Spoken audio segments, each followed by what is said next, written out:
Welcome into this week's edition of Vikings Update. I'm Mark Potts, Sports Information Director. With me this week, Casey Olney, head baseball coach here at Valley City State University. We'll talk with him a little bit later in the show. Fall baseball kicks off Wednesday night. But first, we have a busy weekend to recap. All four of our fall sports in action. We'll start with Viking football. Side, fair in the backfield, play action, two fair. Walsh has some time to throw, throws it down the middle. Got a wide open man, caught at the 50, to the 40, to the 30. Can anybody catch Colby Lum? 15-10, touchdown Vikings! Viking football hosted the number 20 team in the nation Saturday, and it was a good start for VCSU. That 81-yard TD by Colby Lum in the first quarter, thanks to Chase Miller from KOVC Radio for the play-by-play. That play tied the game at 7-7, and then a blocked punt return for a touchdown here by Ben Brunges had the Vikings up 14-7 after the first quarter. But it was all Robert Morris from there as the Eagles rallied back to defeat the Vikings 28-14 in a battle of top 25 ranked teams. Big game for Viking linebacker Ethan Preston, who had 20 tackles.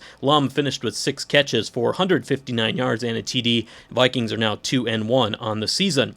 They hit the road this weekend for the conference opener. First North Star Athletic Association game of the year is Saturday, 1 p.m. at Waldorf College in Forest City, Iowa. You can listen on KOVC 1490 AM or check the football schedule page at VCSUVikings.com for links to watch and listen live. Despite the loss, VCSU moved up one spot to number 16 in the first regular season top 25 coaches poll released on Monday afternoon. Robert Morris moved up to number 11 after the win over VCSU. Viking Volleyball had a busy weekend as they hosted the VCSU Jamestown Invitational Tournament. 9 matches played over 2 days at Gratian Gym involving 7 different teams. VCSU played 4 matches, including 2 on Friday and 2 on Saturday. They opened the tournament with a thrilling 5-set victory over Bemidji State, an NCAA Division II team. Kanani Hawaii led the Vikings with 11 kills in the match, also 30 assists and 5 aces for setter Steph Miller. On Friday night, the Vikings lost in straight sets to Great Falls, which is ranked number 24 in the NAI Top 25 poll. Then on Saturday, VCSU lost a 4-set match to Montana State University Northern. Vikings won the first set, but could not hold off Montana down the stretch. Vikings then closed the tournament with a nice conference win on Saturday night, taking down Waldorf College in 4 sets. Vikings won the first 2 sets. Waldorf rallied to win the third, but after trailing 24-22 in set 4, Vikings would score the final 4 points of the match, getting 2 aces from Steph Miller and 2 kills from Kanani Hawaii for a thrilling victory. Big match for libero J.C. George, who had 23 digs in the win, and it was a good weekend for George, who was named the NSAA Defender of the Week after her play in the 4 matches. She currently leads the North Star in digs per set. Vikings are now 6-6 overall this season and 1-0 in conference play. They are back at home this weekend with a pair of conference matches, hosting Presentation College at 7 p.m. Friday and Dakota State at 2 p.m. on Saturday. The Viking golf teams were back on the course this past weekend at the Dickinson State Invite. Viking women took second place as a team at the meet, had 4 players finish in the top 10. Nicole Heinitz, a second-place finish to lead the women. The second straight meet, she has placed second. Nicole Mosselman and Mara Neissetvold both placed 6th and 7th, respectively.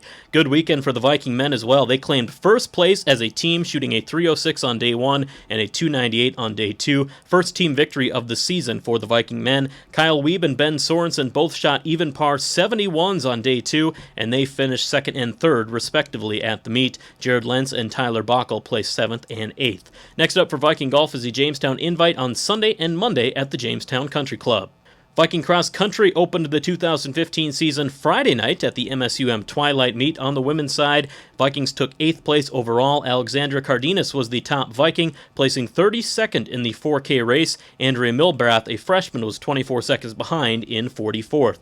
On the men's side, Malik Jackson ran a very strong race. He finished in 13th place overall, time of 20 minutes 15 seconds in the 6K. Marcel Herrera and Oren Rambo were about 45 seconds back of him, and they placed 24th and 25th, respectively. Vikings will head to one of the largest cross-country events in the Midwest, the Roy Griak Invitational, on Saturday, September 26 in Minneapolis.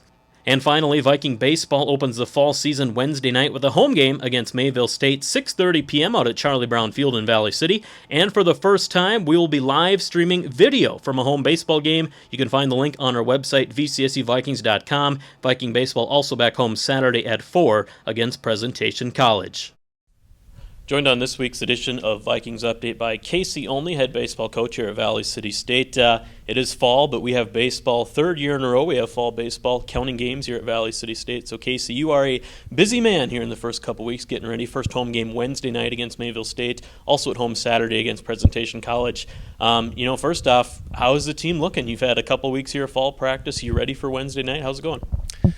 Things are going great. We're as ready as we can be with 2.5 weeks of practice. Fortunately, we have a lot of veteran guys, a lot of juniors that have been here for 3 years, a few seniors who know what's going on, and that's a big help because they're helping me coach, just as much as I do. But you never feel like you're totally ready, of course. But we're going to play, Wednesday night, and it should be a lot of fun. You mentioned the juniors and seniors coming back, just helping to have that experience. Expectations for you this year, 32 school record in wins last year. You did lose some key guys from that squad, but you have a really good group coming back. What are your thoughts on how the year might go for you?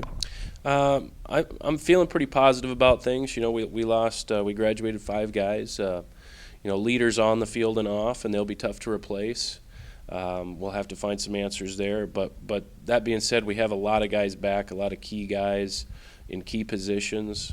So I think we know what we have. It's just a matter of finding those few key people to fill some of those other spots, and we should be a very competitive team. I'm not willing to say, goals or expectations on wins or anything like that, but we're going to be a tough team. We're going to battle, and it should be a fun year.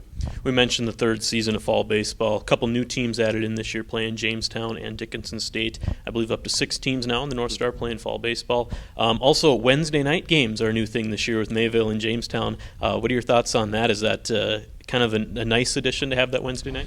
Well, I think adding the teams and growing this fall baseball thing is a good thing for baseball in the North. Playing on Wednesday night, we're going to play one game, so it's not a doubleheader, making an event. We hope we get a really good crowd, people out supporting from both sides. It should be a lot of fun. The weather's great. People should come on out and check out some good baseball. Sounds great. Yeah, nice to get that great fall weather for some baseball. Sometimes a lot better than we see in the spring. Coach, we appreciate the time. Good luck to you on Wednesday and Saturday, and, of course, the rest of the fall. Thanks, Mark. Appreciate it.